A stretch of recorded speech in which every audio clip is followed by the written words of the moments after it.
खबर तराल से है, जहां के सतवारा और शेराबाद गांव में एसआईयू की जानिब से 2 अशखास के घरों पर छापेमार कार्रवाई की गई। एसआईयू की टीम ने आज सुबह ये कार्रवाई की।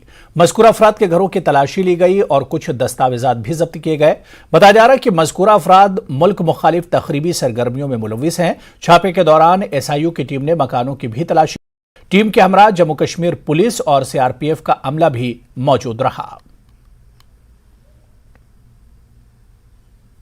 एलजी मनोज सिन्हा ने आज कटरा में यूथ फेस्टिवल का इफ्तिताह किया। इस मौके पर एलजी ने कहा कि इन्हें इस फेस्टिवल का हिस्सा बनकर खुशी हो रही है, जिसमें संस्कृत के 10 इदारों के तलबा हिस्सा ले रहे हैं।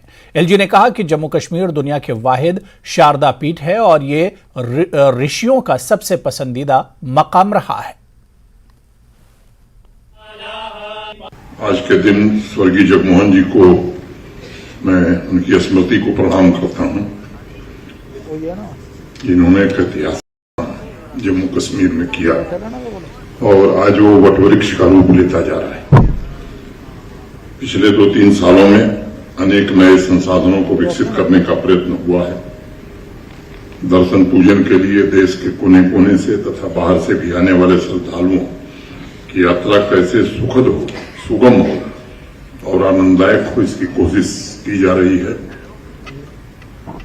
बोर्ड के हम सभी सदस्यों का हृदय से आभार व्यक्त करते हैं। स्वामी जी के प्रति विशेष रूप से जब भी हमें आवश्यकता होती है, स्वामी जी पहले आते हैं। डॉक्टर भान साहब लंबे समय से, इस उम्र में भी मैं समझता हूं किसी नौजवान से ज्यादा वैष्णो देवी के भक्तों को सुविधा मिले, इसके लिए प्रयत्न कर रहे हैं। आहूजा जी, शर्मा जी, प्रोफेसर साहिबा, रघु मेहता जी, सभी सदस्य पूरे निष्ठा से इस काम में जुटे हैं। हमारे मुख्य कार्यकारी अधिकारी श्री अंशुल गर्ग ने विस्तार से बताया, मैं उसके विस्तार में नहीं चाहता हूं। एक बात केवल आपके बीच, चूंकि कटरा के निवासी हैं, ये कहना चाहता हूं कि जो शंकराचार्य जी का स्थान है उसे विकसित करने का फैसला श्राइन बोर्ड ने किया है।